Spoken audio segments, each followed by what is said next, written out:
1992, Bosnie-Herzégovine. La Yougoslavie s'effondre. Les nationalistes serbes veulent un territoire pur. Alors, ils chassent, enferment et massacrent ceux qui n'ont pas la bonne religion, pas la bonne identité. Les Bosniaques musulmans deviennent des cibles. Les voisins se retournent contre les voisins. Les rues se vident, les maisons brûlent et les cris résonnent derrière les portes. C'est le début de ce qu'on appellera plus tard le génocide de Srebrenica et plus largement la guerre de Bosnie. Dans une petite ville, l'armée arrive. Les soldats dressent des barrages. Ils forcent les familles à sortir et ils emmènent les hommes. Ce jour-là, le père de Nerma disparaît. Arraché à sa famille, envoyé dans un camp de concentration, celui d'Omarska. Un nom qui résonne encore aujourd'hui comme l'un des pires cauchemars du XXe siècle. Là-bas, il est torturé, privé de nourriture, frappe après frappe, humiliation après humiliation. Chaque nuit, il entend les hurlements des prisonniers qu'on abat. Des horreurs terribles. Mais Nerma, encore enfant, est elle aussi envoyée dans un camp. Elle dort à même le sol, entourée de peur, de cris et d'odeurs de mort. Elle ne comprend pas pourquoi son père n'est plus là, pourquoi des visages disparaissent. Mais elle note tout, elle retient tout, afin de tout raconter plus tard. Ce n'est pas un film, c'est la réalité. Une réalité faite de génocide, de cadavres jamais retrouvés. Une génération entière d'enfants complètement déracinés. Aujourd'hui, Nerma a décidé de raconter, de briser ce silence et de dire dans les moindres détails ce qu'il se passait réellement dans ces camps de concentration. Comment a-t-elle survécu? A-t-elle finalement retrouvé son père? Quelles sont les pires atrocités qu'elle a vues? Plongée en plein cœur de la guerre de Bosnie. Bienvenue dans StoryCube. Bonjour, je suis Nerma et je vais vous raconter comment j'ai survécu à un génocide. Ce jour-là, ma mère et moi avons pris la fuite. Elle m'a prise dans les bras et on savait que les soldats arrivaient. Les bruits des obus et les snipers m'ont traumatisée, donc c'est ce qui reste en moi au niveau des sons. Donc il a été enfermé dans 3 camps de concentration différents. Donc vous aviez des hangars qui étaient peuplés d'à peu près 200-300 personnes, les uns sur les autres. Le premier soir, l'armée, sous l'emprise de drogue et d'alcool, j'imagine, décide de commencer donc le génocide. Donc dirige des mitrailleurs en direction des hangars. Ils choisissent un numéro au hasard, ils ouvrent le portail, les portes, et ils mitraillent partout. On demandait aux prisonniers d'avoir des relations sexuelles forcées avec certaines de ces femmes s'ils ne donnaient pas les infos. Comme il n'y avait pas d'eau, il n'y avait pas de nourriture, faut savoir que les hommes étaient contraints de boire leur urine aussi pour s'hydrater. Bonjour tout le monde, aujourd'hui dans StoryCube, j'accueille Nerma. C'est une jeune femme qui a vécu une histoire absolument dingue. Obligée de fuir son pays en guerre, aujourd'hui, elle a gentiment accepté de nous livrer son témoignage dans les moindres détails et nous raconter qu'est-ce qu'il s'est réellement passé. Avant de parler un peu de la fuite, je trouvais ça cool qu'on remonte peut-être un peu. Tu te souviens un peu de ton enfance avant la guerre? C'était quoi un peu le contexte avant que tout ça se produise? Le contexte était assez stable. Des parents qui travaillaient, propriétaires de leur maison, toute neuve. Une enfance que j'ai passée chez ma grand-mère maternelle. Une grand-mère qui m'a transmis de belles bases d'éducation, beaucoup d'honneur. Et donc une très belle enfance, très bien entourée avec ma famille. Ils faisaient quoi tes parents là-bas? Donc mon père travaillait pour une multinationale yougoslave. T'es heureuse à cette époque-là ou tu... J'étais très heureuse, oui. Papa aussi était assez connu vu qu'il était footballeur à l'époque aussi. Donc avec un haut niveau, donc assez connu, ce qui permettait aussi d'avoir un environnement plus élargi en termes d'amis et en termes de liens sociaux. C'est quoi le moment où tout a commencé à basculer? Tout a basculé au printemps 92, quand du jour au lendemain, donc, on a dû fuir notre maison. Comment ça se passe ce jour-là? Vous devez fuir, il y a quoi? Il y a des sirènes, il y a des alarmes, il y a... En fait, à la base, donc, on a eu un message à la radio, la veille, qui nous a indiqué que le lendemain, à 14h, l'ennemi allait arriver dans notre ville. Donc suite à ce message, les femmes du voisinage ont décidé de toutes se réfugier dans un sous-sol avec les enfants. Et les hommes de leur côté, donc mon papa et ses cousins et les hommes du voisinage, sont allés au niveau des checkpoints à l'entrée de la ville pour voir comment ça allait se passer, sans aucune intention de se défendre puisqu'on était civils et absolument pas armés. Donc chacun s'est séparé comme ça. Donc suite à ce message radio, évidemment les sirènes ont retenti quand on était dans le sous-sol. Ma mère avait préparé un petit sac avec des affaires et tout ce qui me concernait moi, vu que j'étais petite, à savoir la nourriture, les papiers, les passeports. Donc là, ça s'est pas du tout passé comme on le pensait, puisque à la base, initialement, on pensait que ça allait un petit peu, péter. Nous, on s'attendait plutôt à ce qu'il y ait des échanges de tirs entre les deux armées, ne sachant même pas comment était organisée en fait justement cette guerre. Ça s'est pas du tout passé comme ça. On a plutôt subi un nettoyage ethnique, c'est-à-dire que quand on était dans le sous-sol, il y a un voisin qui est venu nous voir dans le sous-sol, et comme on habitait à l'entrée de la ville, il nous a indiqué qu'il fallait partir en urgence parce que tout le monde était égorgé dans les sous-sols de la ville, dans chaque maison à l'entrée. Donc un des hommes qui était resté dehors est venu vous prévenir ? Exactement. Donc, qui sont en train d'aller dans les autres sous-sols et d'égorger tous les gens qu'il y a. Exactement. Donc il est arrivé dans le sous-sol où nous on s'est réfugiés. Quand il nous a annoncé ça, dans la panique, toutes les femmes sont parties et on n'a absolument rien pris avec nous. Donc le sac que ma maman avait préparé, il est resté dans ce sous-sol. Et il m'a prise en fait dans ses bras. Il a couru vers le centre-ville pour éviter donc les tirs. Quand tu dis il, c'est ce voisin-là ou c'est... Ce voisin-là, voilà. Parce que donc ma mère n'arrivait pas forcément à courir comme lui, et c'est surtout qu'à ce moment-là, les snipers et les obus fusaient dans tous les sens. Et ce qui est incroyable, c'est que aucun n'a réussi à nous viser. À cette époque-là, donc quand il m'a prise dans ses bras, j'ai perdu une chaussure et je m'en souviens. Donc je suis arrivée avec un pied nu et l'autre avec une chaussure, et j'étais en fait recouverte d'une couverture dont je me souviens très bien pour me protéger. Et donc à ce moment-là, on a beaucoup couru et on s'est rendu à l'armée ennemie. Donc vous courez au centre de la ville, c'est ça ? C'est ça. Et du coup, c'était qui égorgeait les gens dans les sous-sols factuellement ? C'était pas l'armée ennemie ? C'était quoi ? C'est l'armée ennemie. Et ils se rendaient dans chaque maison pour vérifier s'il y avait des personnes qui se réfugiaient. Donc que ce soit hommes ou femmes ou enfants, c'était pas nécessaire de se poser la question pour eux. Donc ils égorgeaient tout le monde, et après donc ils passaient avec des tanks, et chaque maison a été visée par un obus au milieu, et donc toutes les maisons étaient détruites. Dont la vôtre ? Bien sûr. Toi, tu te dis quoi quand tu cours comme ça et que t'as les obus qui fusent ? C'est vrai que même si j'étais petite, je pense que l'instinct de survie s'est tout de suite déclenché. Les bruits des obus et les snipers m'ont traumatisée, donc c'est ce qui reste en moi au niveau des sons. Je pense que là, j'ai vraiment eu peur pour ma vie. Je l'ai ressenti au plus profond de moi, je l'ai somatisé. Aujourd'hui, je vis avec ces bruits encore. J'ai eu peur pour ma vie, mais je pense qu'à ce moment-là, ma maman était mon seul point de sécurité. Et ce monsieur-là également. Et ce qui est aussi incroyable, c'est que ce monsieur qui m'a sauvée pendant cette partie de fuite, aujourd'hui ne se souvient absolument de rien, parce que comme il a fait la guerre, il a malheureusement eu des éclats d'obus sur tout le corps et notamment dans la tête. Et quand j'ai eu l'occasion de le revoir à un âge plus avancé, quand je suis retournée dans mon pays et qu'on lui raconte en fait ce qui s'est passé, s'il se souvient qu'il m'a prise dans ses bras, le monsieur ne se souvient absolument pas de l'acte qu'il avait fait, et finalement du fait qu'il m'ait sauvé la vie aussi. Vous décidez de fuir et d'aller vers le centre-ville et de vous rendre à l'ennemi. Pourquoi ?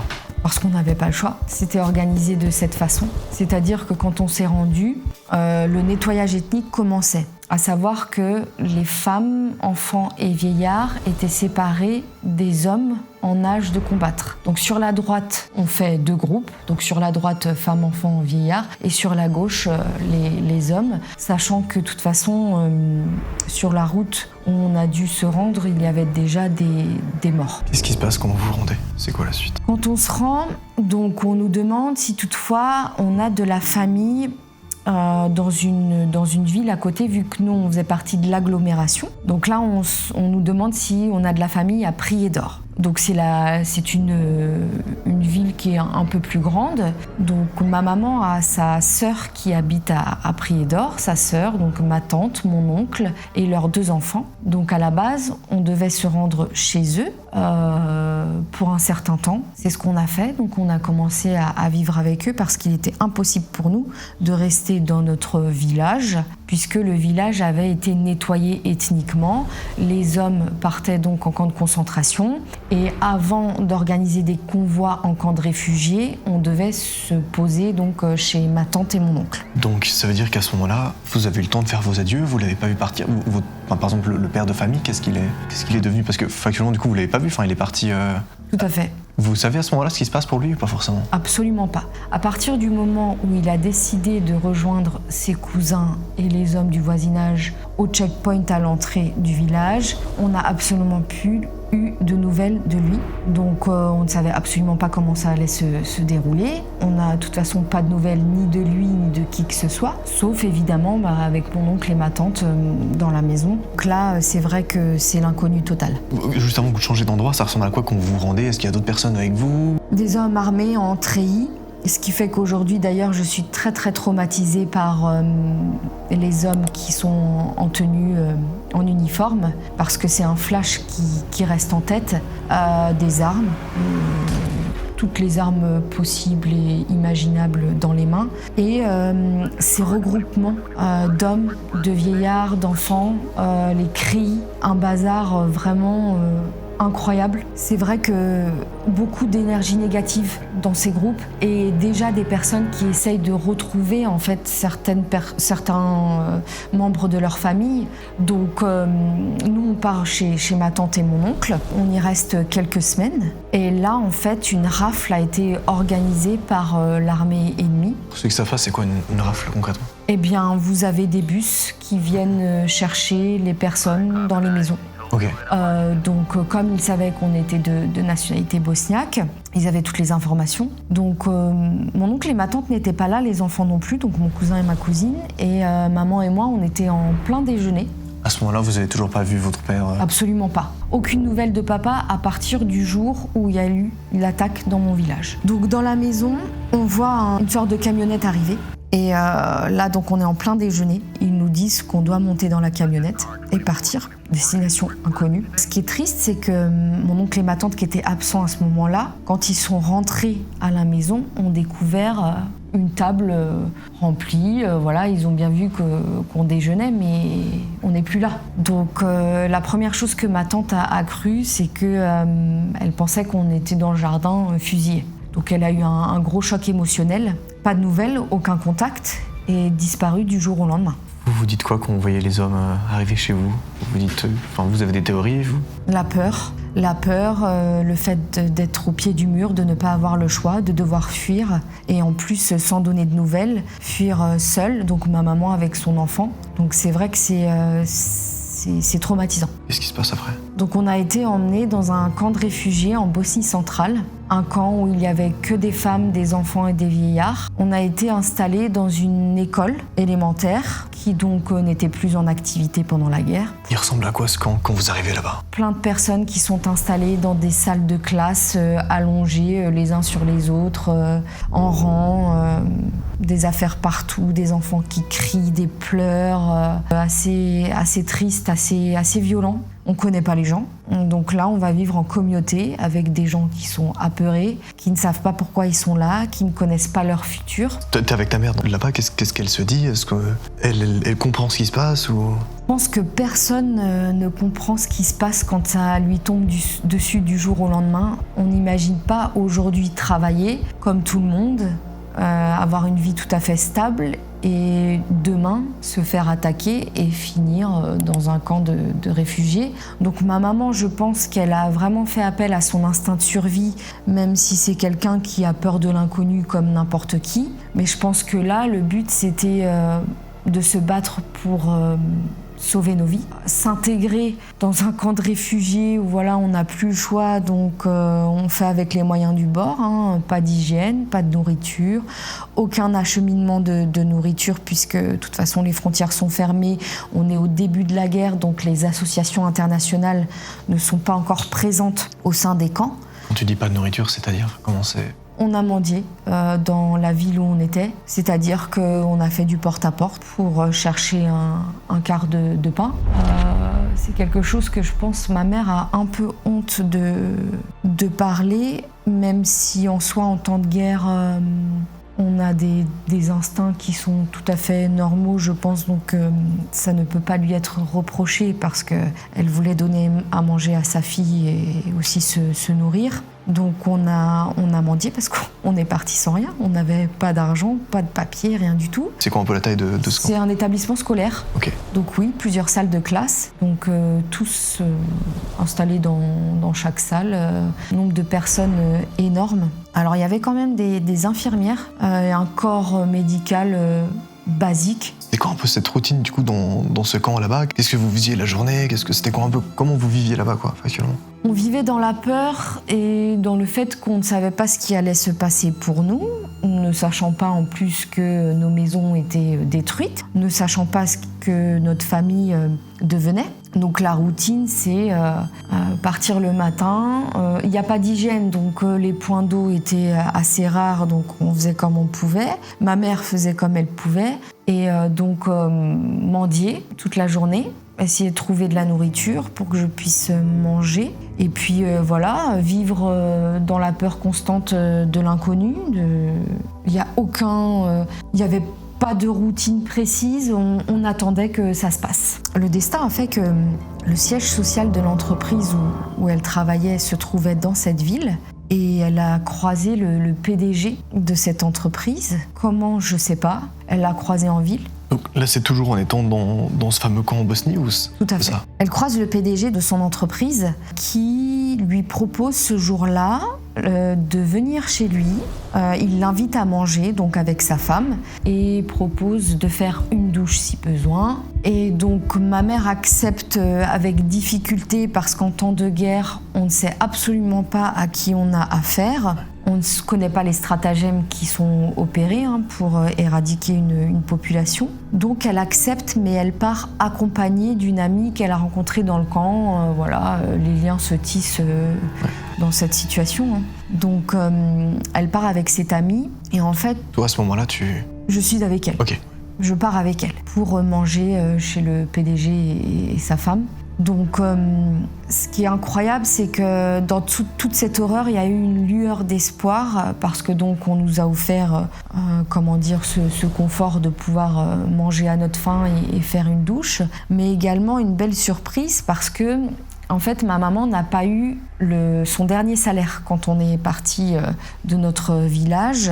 Elle n'a pas récupéré son dernier salaire et le PDG de cette entreprise lui a donné son salaire à ce moment-là, pour qu'elle puisse... donc finalement, c'était bien tombé parce qu'avec ça, elle allait pu quand même un petit peu se débrouiller mieux que sans rien. Finalement, vous mangez chez eux, ça se passe bien, il n'y a pas de... Ça se passe très bien. Ouais. Donc même s'il y avait beaucoup de peur, mais ça se passe très très bien. Donc on mange chez eux, ils lui donnent son salaire et on retourne dans cet établissement scolaire. On passe la nuit. C'est quoi la suite ? La suite, alors beaucoup de maladies me concernant, puisqu'avec les conditions d'hygiène qui étaient pas top, donc j'étais très très sensible aux maladies, donc beaucoup d'angines à l'époque. Vous restez combien de temps là-bas ? On est resté à peu près 6 mois dans ce camp de réfugiés, jusqu'à l'hiver, en fait, début de l'hiver. Et c'est là qu'en fait l'organisation d'extraction de la population s'est faite, notamment grâce à la communauté internationale et la Croix-Rouge internationale, puisque certains présidents de pays européens ont proposé d'accueillir des femmes avec leurs enfants pour fuir la guerre et être en protection en Europe. Et c'est là qu'en fait la Croix-Rouge internationale a commencé à passer le message dans le camp qu'on pouvait sortir du pays grâce à des listes d'inscription. Oui. Donc il y avait plusieurs pays européens dans ces propositions, donc la France, la Suisse, l'Italie, l'Allemagne, les pays scandinaves, l'Autriche, même l'Espagne aussi. Donc après, en temps de guerre, si vous voulez... on est dans l'inconnu, donc on ne sait absolument pas si c'est réel, si la Croix-Rouge internationale sont vraiment des personnes qui font partie de cette organisation. Et c'est vrai qu'on a entendu beaucoup de choses assez atroces, notamment des convois qui étaient organisés où les gens finalement étaient fusillés. Donc là, après c'est plusieurs mois de camp de réfugiés, une copine à ma maman dans le camp lui dit qu'elle doit absolument partir avec moi puisque j'allais mourir certainement dans le camp vu qu'il n'y a pas assez de nourriture, je suis complètement malade, il n'y a pas de moyens médicaux avancés pour me sauver si toutefois ça s'aggrave. Donc là, ma maman décide de s'inscrire à la dernière place pour la France. Alors, sans réfléchir, la France, c'était pas du tout calculé. Personne ne calcule où il va. Bien sûr. Donc, dernière place pour la France. Parce que sa copine avait vraiment insisté. Mais si elle n'avait pas insisté, elle serait restée. Dernière place pour la France, la Croix-Rouge internationale qui organise le convoi. Donc on est sorti par la Croatie, on a pris le bateau pour passer en Italie. Vous dites quoi juste avant ça? Vous dites est-ce que peut-être que c'est un piège ou finalement vous êtes quand même rassuré en allant là-dedans? Absolument pas rassurée. Okay. Je pense que ma maman avait vraiment en grande partie pensé que c'était un piège. Okay. Pour arriver dans le camp de réfugiés, on a quand même eu un parcours assez rude. C'est-à-dire que dans le bus qui nous emmenait vers ce camp de réfugiés, on est passé par la montagne et il faut savoir que l'armée nous a lâchés complètement en pleine montagne et on a été échangés contre des soldats pour pouvoir accéder à ce camp de réfugiés. Donc on a été échangés contre des soldats de l'armée ennemie, donc nous, civils, qui ne faisaient absolument pas partie de l'armée ou de quoi que ce soit. Donc vous allez en bateau, vous? Un parcours très compliqué et ma mère depuis ce jour-là ne souhaite plus jamais reprendre le bateau parce qu'en fait déjà que vous êtes dans une angoisse permanente et là donc prendre le bateau et ne pas voir en face, on voit que la mer, on est entouré de mer donc l'instinct de survie est encore une fois sollicité. Si c'est pour fuir la guerre et se retrouver noyé en pleine mer, c'est pas le but. Ouais. Donc, elle a été traumatisée par le bateau, mais ça s'est très bien passé. Il ressemble à quoi le bateau? Un bateau rempli de femmes, d'enfants. Une population assez traumatisée. Hein. Ouais. Donc, en Italie, on va dans des bus et puis on arrive sur Lyon. Vous avez une nouvelle de votre père à ce moment-là? Absolument pas, toujours pas. Aucune nouvelle. Alors, on a entendu des bruits de couloir dans le camp de réfugiés. Voilà, il y a des messages qui passaient comme quoi les hommes civils de notre village étaient tous emprisonnés dans des camps de concentration. Certaines femmes avaient déjà l'information que leur mari était fusillé. Nous, aucune info, aucune information. Vous avez des théories à ce moment-là de où est le père? Où est-ce qu'il... Toujours vous pas. Pensez qu'il est mort à ce moment-là? Vous pensez qu'il est en vie? Toujours un espoir, je pense, c'est humain, mais aucune nouvelle officielle de mon papa. Donc on est accueillis par Caroline et Didier, on s'est très très vite intégrés. Ma maman a eu cette faculté de rebondir spontanément, c'est-à-dire que comme c'est une femme très intelligente et pratique, elle a tout de suite pris ses marques, elle a tout de suite commencé à cuisiner. Elle parlait avec les mains, mais je pense qu'elle a dû sentir instinctivement que finalement elle était en sécurité. Juste avant qu'on aborde la suite, je pense que c'est pertinent d'avoir peut-être un petit flash sur, factuellement, en fait, qu'est-ce qu'il est en train de vivre, votre père, pendant ce temps? Qu'est-ce qui se passe durant tout ce temps? Alors, mon papa, donc, dès le premier jour, malheureusement, quand il était au niveau du checkpoint à l'entrée du village, a été donc également capturé et invité à se diriger vers le centre-ville pour se rendre, mais évidemment du côté des hommes, puisque j'ai indiqué qu'on était séparés, que le nettoyage ethnique était opéré. Il a cherché à vous retrouver à ce moment-là? Oui, il a cherché à nous retrouver. Donc il a eu des infos par d'autres personnes dans la file qui lui disaient j'ai vu ta femme et ta fille de l'autre côté, je les ai aperçus, mais il nous a absolument pas retrouvés. Il a retrouvé sa sœur dans la file, avec qui il s'est dirigé aussi vers les bois pour se cacher un bon bout de temps. Mais après, il s'est retrouvé coincé parce qu'on les a retrouvés. Et il y a une anecdote qui est intéressante, comme quoi même en temps de guerre, j'ai un papa qui est resté très très loyal parce que ma tante, en partant dans la panique, elle avait oublié son sac avec les affaires dans la maison où elle s'était cachée. Et elle lui demande de bien vouloir redescendre en ville pour chercher ce fameux sac. Donc il trouve un sac dans la maison qui était indiqué. Il le prend avec lui, il lui ramène Et elle lui dit, mais c'est pas ce sac-là, c'est pas mon sac. Il est quand même retourné sous les balles et sous les obus, remettre le sac qui n'était pas celui de ma tante au même endroit. C'est quand même un signe de loyauté extrême. Ouais. En temps de guerre. En temps de guerre, on sait que tout va partir, les obus vont tout détruire. Donc, il a risqué sa vie pour retourner dans cette maison, remettre le sac au bon endroit, parce qu'il s'est dit peut-être que c'est à une femme.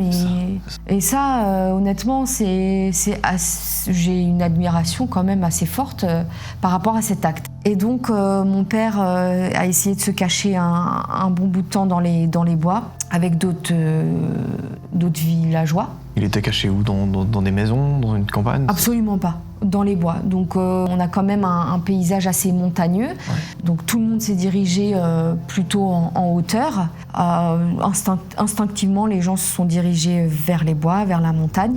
Et donc, ils avaient de quoi survivre, de quoi manger ou de quoi... Absolument pas. Ils avaient rien du tout. Donc là, ça commençait à faire un peu beaucoup. En effet, sans nourriture, sans rien. Après, voilà, il y avait quelques maisons. Certains hommes risquaient leur vie pour redescendre et retrouver des vivres dans les maisons. Et là, en fait, l'armée est montée jusqu'à la montagne et il a dû se rendre. Et là commencent vraiment les atrocités de la guerre. Donc il a été enfermé dans 3 camps de concentration différents. Et c'est incroyable parce que le premier camp de concentration qu'il a fait, c'est l'entreprise où ma mère travaillait. Donc ils se sont servis de l'entreprise à ma mère pour parquer des hommes de 16 à 60 ans en âge de porter une arme, pour éviter que justement des milices ou une armée se constituent grâce à ces hommes. Et donc, ils ont vidé les hangars de cette entreprise parce qu'il y avait du matériel. Ils ont tout vidé et ils mettaient tous les hommes dans les hangars. Donc, vous aviez des hangars qui étaient peuplés d'à peu près 200-300 personnes, les uns sur les autres. Et là, il est resté 3 jours. Qu'est-ce qu'ils faisaient là-bas ? Vous aviez des hangars où les hommes qui étaient parqués ont tous été fusillés. En fait, le premier soir, l'armée, sous l'emprise de drogue et d'alcool, j'imagine, décide de commencer donc le génocide. Donc, dirige des mitrailleurs en direction des hangars. Les hangars étaient numérotés, si vous voulez. Donc, ils choisissent un numéro au hasard, ils ouvrent le portail, les portes, et ils mitraillent partout. Mon père, par chance, n'était pas dans l'un de ces hangars. Il a été transféré assez rapidement dans un autre camp, le camp d'Omarska. C'est le camp de la mort le plus connu de Bosnie-Herzégovine pendant ce conflit, où plus de 3000 hommes ont été enfermés, civils, de tout statut social. Et là commence vraiment ce stratagème d'éradication d'un peuple. Là, on retourne vraiment aux images qu'on a pu voir en 39-45. Et c'est ça qui est incroyable parce qu'on n'a pas appris de l'histoire. Et en plus, on laisse des atrocités se faire en plein milieu de l'Europe parce qu'on est quand même à moins de 2 heures d'avion de Paris. Ouais. Là commence vraiment la survie et la mort qui étaient assurées. C'est quoi les premières choses qui se passent là-bas ? Alors, quand vous arrivez dans le camp d'Omarska, vous subissez un interrogatoire. Donc chaque homme a subi un interrogatoire. Il faut savoir que les geôliers de ce camp étaient les anciens collègues de mon père ou les amis du foot ou voilà des connaissances ou nos voisins d'en face. Donc ce sont des personnes qui avaient déjà toutes les informations sur chacun des prisonniers. Donc mon père a subi un interrogatoire pour lui demander s'il avait pris des armes, s'il avait des armes à la maison, où étaient certaines personnes de sa famille puisque, comme je vous l'ai indiqué au début avec le foot et le fait que voilà, j'ai quand même plusieurs personnes de ma famille qui occupaient des professions assez stratégiques à l'époque, notamment dans la police. Le but, c'était de pouvoir éliminer justement toutes les personnes déjà assez connues. Donc mon père était quand même un peu dans le viseur parce qu'avec le foot, ils sont haut niveau, il était connu pour pouvoir avoir un bon niveau et voilà, parce que les gens le connaissaient dans la ville. Parce que certaines personnes de ma famille avaient des informations et il fallait absolument les faire disparaître. Donc on vous pose des questions sur toute votre famille. On vous pose des questions sur le fait de détenir des armes ou pas, votre argent, si vous reste de l'argent, ce qui reste dans les maisons, s'il a fait partie d'une quelconque organisation de défense, est-ce qu'il a participé à des réunions stratégiques pour la défense de la ville. Pendant l'interrogatoire, c'est pas une garde à vue simple avec des droits, c'est une séance de torture. Parce que comme ils vous soupçonnent d'avoir des infos, ils vont vous torturer pour que vous puissiez dire un maximum de choses. Quand tu dis torturer, c'est-à-dire qu'est-ce qui est... Toutes les tortures physiques qui existent, dignes de films d'horreur. C'est ça qui est quand même incroyable, c'est qu'on laisse faire des choses dans ces années-là qui sont atroces. Donc, torture physique, vous avez 5 ou 6 geôliers qui vous entourent et qui vous frappent jusqu'au sang. Torture sexuelle,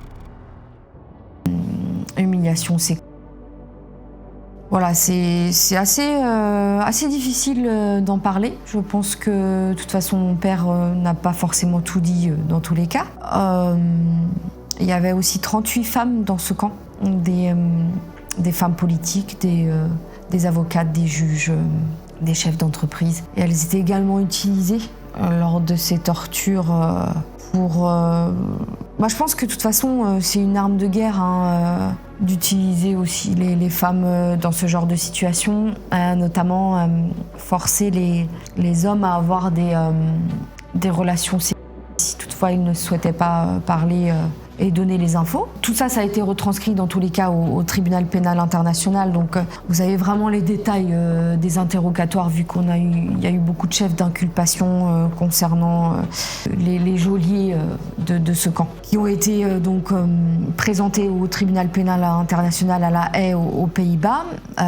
Donc il y a eu des explications très très précises par les survivants. Et donc notamment, on demandait aux prisonniers d'avoir des relations forcées avec certaines de ces femmes s'ils ne donnaient pas les infos. Et s'ils ne cédaient pas, c'était la mort assurée. Donc il s'est fait interroger. Alors mon père n'a pas eu ce cas-là extrême, mais il a été beaucoup maltraité. Il y a plein d'anecdotes qu'il m'a racontées.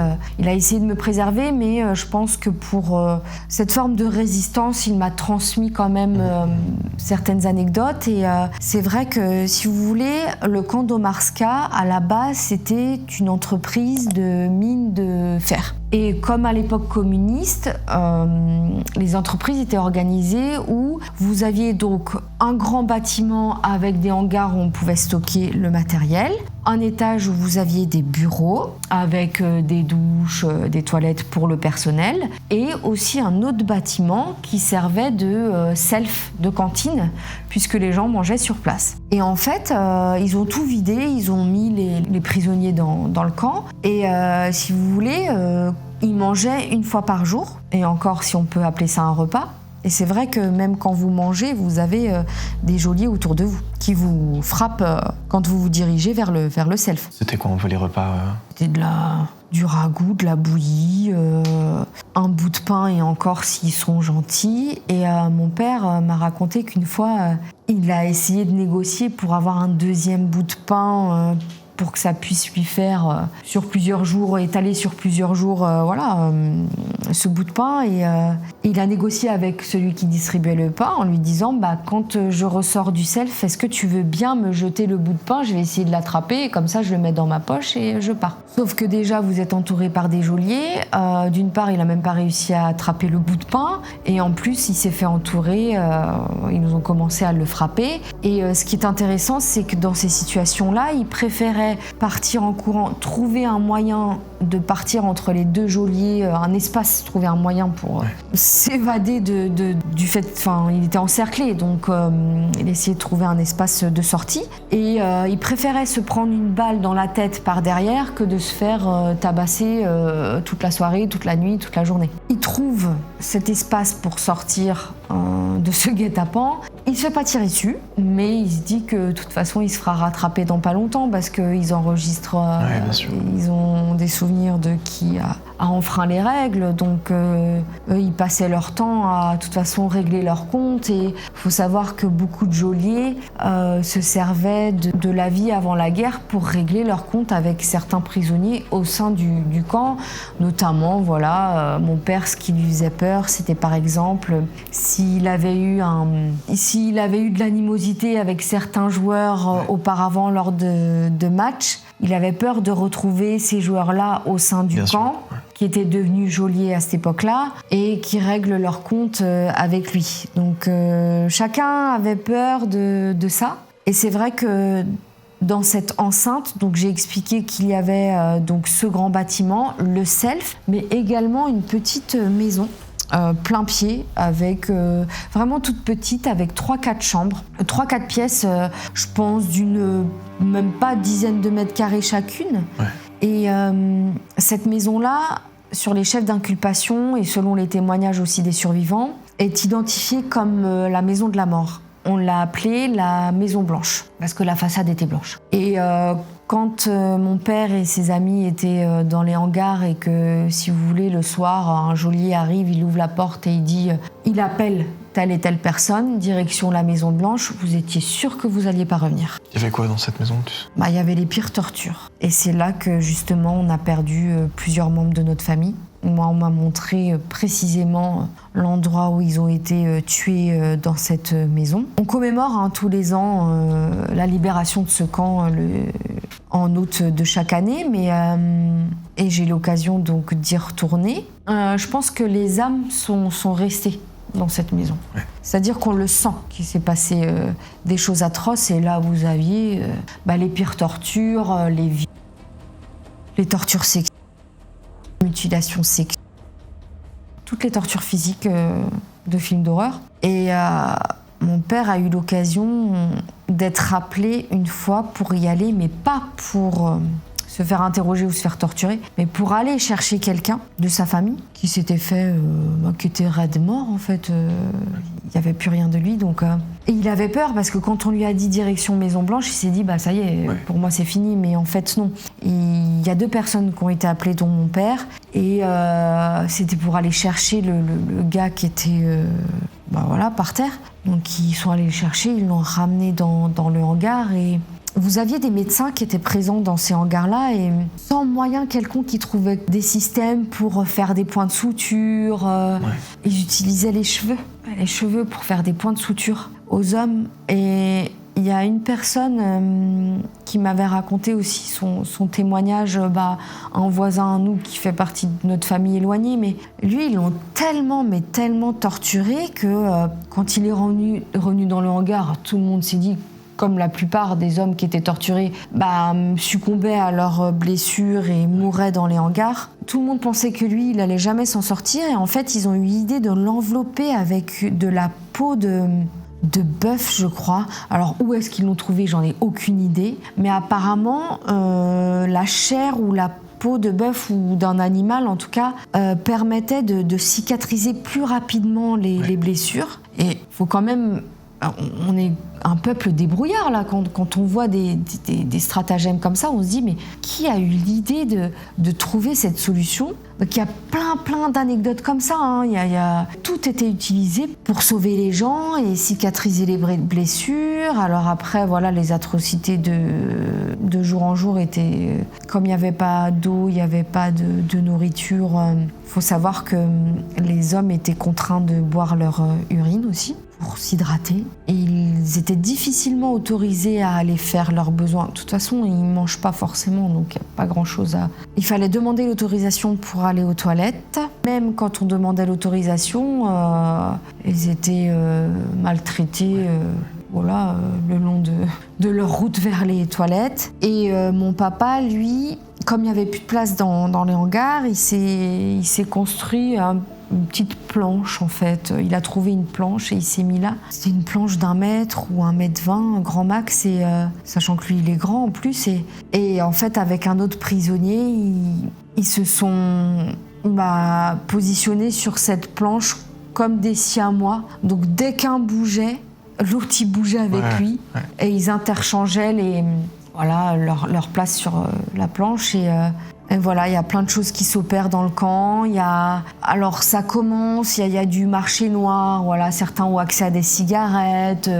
Certains évidemment usaient de leur vice pour coopérer avec les geôliers. Donc voilà, il y a de la monnaie, il y a du marché noir. Les cigarettes sont une monnaie d'échange aussi parce que certains avaient un grand besoin de se détendre avec la peur évidemment, donc ils avaient besoin de fumer. Donc contre un bout de pain, on peut échanger des cigarettes, voilà. Comment ça continue son histoire? C'est quoi la suite? Il y reste quand même jusqu'à la libération du camp parce qu'en fait vous avez des journalistes britanniques qui ont eu des échos sur les camps, donc ils se sont déplacés en Bosnie, ils sont arrivés jusqu'au portail et jusqu'au bureau des geôliers, jusqu'à la direction de ce camp, et on les a pas laissés rentrer dans les hangars. Ils ont quand même réussi à filmer les hommes qui courent pour aller au self pour manger. Ils interrogent quelques hommes qui étaient déjà complètement maigres et il restait que les os, le crâne rasé. Et là, la communauté internationale se pose des questions, et notamment les images de 39-45 qui remontent. Une réaction aussi assez virulente de Simone Veil à l'époque au Parlement européen qui est marquée, qui nous a marqués parce qu'elle a dit je veux pas revoir les images que j'ai vues il y a 50 ans, il y a 40 ans. C'est pas possible de laisser passer ça. Donc là, les langues se délient. Les geôliers commencent à avoir peur et là, ils commencent à exterminer un max. Parce que comme les hommes ne sont pas enregistrés, on peut tuer qui on veut. Ils essayent d'exterminer un maximum, mais de l'autre côté, ils prévoient des convois pour transférer les hommes dans un autre camp, un peu plus éloigné, dans la montagne. Après, on est à la fin de l'été, donc voilà. Là, mon père, il n'était pas dans la liste des personnes à exterminer. Et on le met dans un bus pour aller dans un autre camp. Et donc là, il arrive dans ce troisième camp, qui ont été placés dans des hangars qui étaient destinés au bétail, en fait. C'était des genres de fermes, voilà, donc des fermettes, à même le sol. Et là, il commence à être enregistré quand même. Parce que le Haut Commissariat aux réfugiés, la Croix-Rouge internationale ont pu accéder à ces camps-là. Parce que là, les langues se sont trop déliées et l'existence s'était avérée. Ouais. Donc, la Croix-Rouge lui fait une petite carte d'identité de prisonnier, alors sans photo, mais avec un portrait dessiné en guise de photo, un portrait qui a été dessiné contre 2 cigarettes parce qu'il y avait un des prisonniers qui savait très bien dessiner. En fait, il était chargé de faire le portrait de chacun sur les petites cartes d'identification. Et il m'a raconté ça, il m'a dit qu'il lui avait donné 2 cigarettes pour la peine. Mais le portrait est vraiment à l'image, Ouais. Très très bien dessiné. Donc vous avez les informations nécessaires pour son identification, nom, prénom, âge, date de naissance, et il a noté ses kilos, en fait, à chaque entrée dans les camps. Pour quelqu'un qui a été capturé avec 82 kilos, là il descend à 58, En 2 mois et demi, il a perdu 24 kilos. Ce qui est énorme. Ouais. Donc vous avez plus que le squelette et voilà. Pareil, il y a quand même eu des exécutions, mais on va dire que les journalistes ont quand même eu plus accès. Les journaux internationaux ont pu publier des photos assez atroces. Vous avez une photo du journal Time. Vous avez un homme derrière un barbelé complètement squelettique qui apparaît et ça a quand même choqué la communauté internationale. Et donc là, la vie dans le camp était moins violente, c'est-à-dire qu'il n'y avait plus les tortures et les interrogatoires. Néanmoins, ils avaient quand même certaines personnes dans le viseur et on avait toujours les listes d'hommes à exécuter, à éliminer.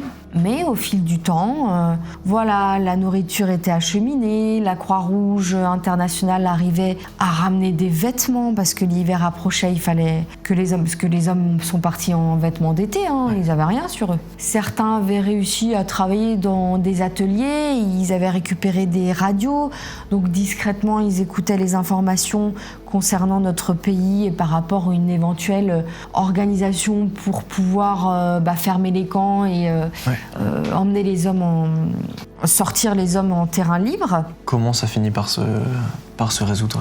Eh ben, ça se finit avec une bonne nouvelle parce que mon père a reçu l'information que, alors comment, j'en ai aucune idée au niveau du détail, mais je pense que oui, c'est le Haut Commissariat aux réfugiés qui nous avait, nous, de toute façon, enregistrés, identifiés, parce que de toute façon, on était dans une famille d'accueil en France, donc il y avait une trace obligatoire. Puis même au-delà de ça, pour aussi le statut de réfugié politique, c'est obligatoire. Le Haut Commissariat aux réfugiés est en charge de pouvoir regrouper les familles qui sont donc éclatées suite à la guerre. Il ressent l'information que maman et moi, on est arrivés en France. Et chaque homme reçoit une information comme ça. Au début, il était sceptique, c'est-à-dire que quand il échangeait avec ses amis ou ses cousins, c'était le seul qui était sceptique. Ses cousins lui disaient « mais non, mais tu vas voir, on va sortir, des convois vont être organisés, c'est sûr que la communauté internationale s'en mêle, c'est pas possible qu'on reste ici, l'hiver vraiment commence à arriver radicalement, on est en pleine montagne, il fait trop froid, ils peuvent pas nous nourrir autant de temps, et c'est sûr qu'on va partir dans des pays européens. » Mon père disait « mais non, mais vous dites n'importe quoi, on va mourir ici, c'est fini pour nous. Il n'y a pas d'espoir. » Sauf que la donne a changé, chacun a commencé à avoir des informations, et donc là, mon père apprend cette nouvelle, et il se dit ça y est quoi, au moins ma femme et ma fille sont en sécurité. Et là en fait, la Croix-Rouge internationale a fait le nécessaire donc pour organiser l'extraction de groupes d'hommes. Chacun avait sa date de sortie, enfin ils ne savaient pas que c'était une sortie, mais on leur a dit qu'ils partent. En fait, tous les jours, chacun attendait son départ parce qu'il voyait que ça commençait à se vider. Et donc arrive le jour de mon papa où on lui dit qu'il part. Et là, en fait, très bonne nouvelle, il part pour un camp de réfugiés en Croatie. En Croatie, voilà, où c'est sûr, où il y a toutes les organisations internationales qui vont les accueillir. Et comme il y avait déjà des personnes qui ont été extraites, certains commençaient déjà à retrouver les membres de leur famille. Alors mon père a retrouvé certains cousins, mais pas nous, vu que nous on était déjà en France. Donc comme il a eu l'information de notre arrivée en France, il a eu le réflexe tout de suite de se procurer un dictionnaire serbo-croate français pour apprendre les bases. Donc c'est incroyable parce que vous vivez presque 300 jours de camp où vous avez été torturés, affamés, et le seul truc que vous pensez, c'est de chercher un dictionnaire en serbo-croate français et de se dire que voilà, on va déjà commencer à s'intégrer. Et c'est surtout aussi, je pense, pour la fierté, pour se dire que voilà, je me présente en tant que personne civilisée. Voilà. Et il a commencé à apprendre quelques mots de français, il a repris des kilos, il était en sécurité, il avait accès à l'hygiène élémentaire. Un premier appel téléphonique a été organisé parce qu'il faut savoir que quand on était en France, ma maman n'avait pas de nouvelles de mon papa et elle a juste eu, via un magazine qui donnait des informations sur la situation en Bosnie-Herzégovine, elle a récupéré une station radio qu'elle écoutait tous les jours pour avoir des infos. Et c'est là qu'elle a entendu que, apparemment, mon père était libéré dans un des groupes. Il faisait partie d'un des groupes d'hommes qui étaient libérés. Donc, elle essaye de le dire à ma famille d'accueil. Et ma famille d'accueil pensait que c'était le post-trauma. Ma famille d'accueil pensait que maman était en train d'halluciner. Voilà, c'est possible. Bon, je ne sais pas comment elle leur a fait comprendre parce qu'elle parlait avec les mains et connaissait aucun mot en français, mais ils ont fait le nécessaire en envoyant un fax au Haut Commissariat aux réfugiés à Genève, en anglais et en français, pour leur dire voilà, on a une femme avec son enfant chez nous, elle est réfugiée politique en provenance de Bosnie-Herzégovine, elle n'a aucune nouvelle de sa famille, elle est en recherche de son mari. Et donc le Haut Commissariat aux réfugiés demande à ma famille d'accueil de faire une sorte d'état civil sur maman et moi. Donc nom, prénom, nom du père, date de naissance, ville de naissance, voilà. Ma famille d'accueil envoie les infos.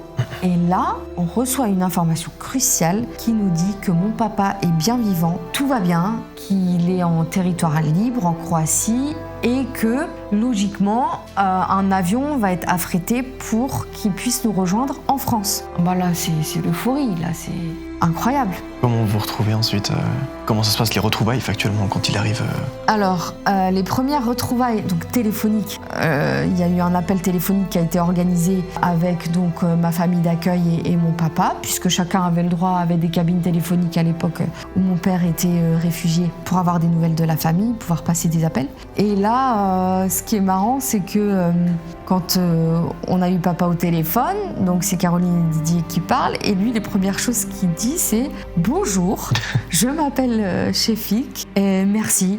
Et là, c'est l'émotion totale. Hein. Enfin, quand maman, elle entend la voix de papa, ce que je me souviens, c'est que j'ai été traumatisée par l'absence de mon père. Je voyais bien qu'il y avait un problème, que papa n'était pas là et que ça me faisait bizarre de l'entendre au téléphone. Donc, un avion a été affrété puisque d'autres hommes rejoignaient leurs femmes aussi à Rennes et en Bretagne. Ouais. En général. Et là, je passe les détails, mais on se retrouve dans une salle des fêtes, à Bourg-Barré, dans l'agglomération rennaise.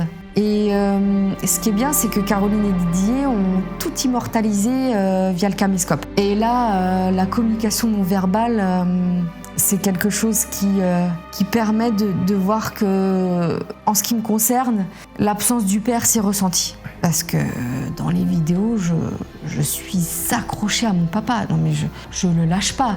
Et puis on recrée des moments de complicité. Ma maman, je sais pas où elle est dans les vidéos. Alors des fois, elle est à côté. Je l'enroule autour du cou.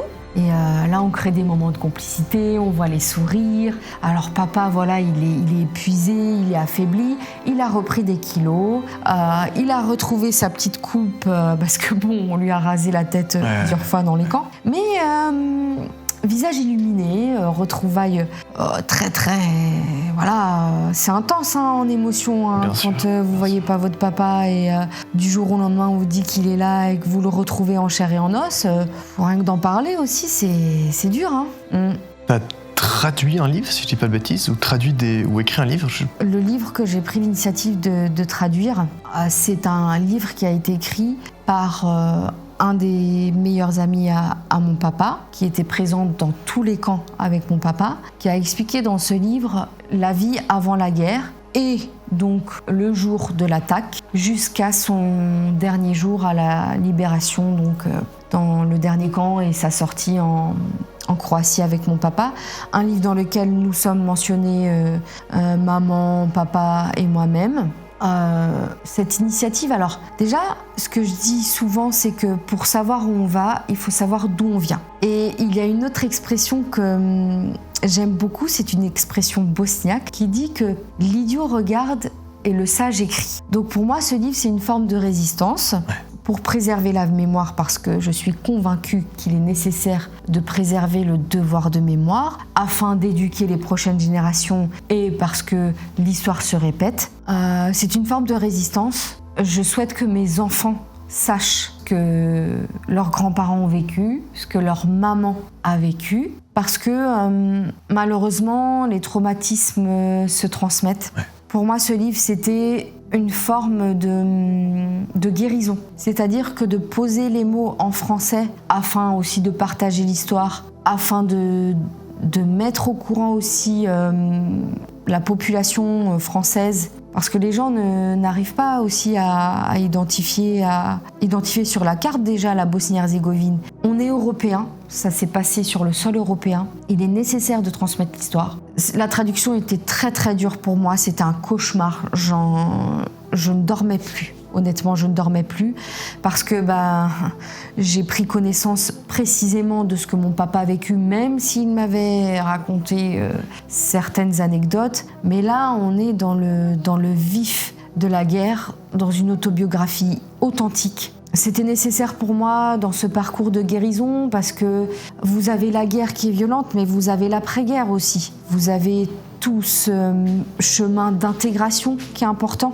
Si infiniment, quel parcours de fou, quoi. Vraiment, c'était hyper, même c'est hyper inspirant, c'est hyper courageux de le raconter comme ça et waouh, quoi. Vraiment, je me suis pris une claque. Évidemment, je vous rappelle que si vous aussi vous avez vécu une histoire un peu terrifiante, poignante, choquante, peu importe, vous avez un mail qui s'affiche juste ici. Vous pouvez envoyer un petit récap de ce que vous avez vécu. On se fera un plaisir de vous faire passer dans StoryCube.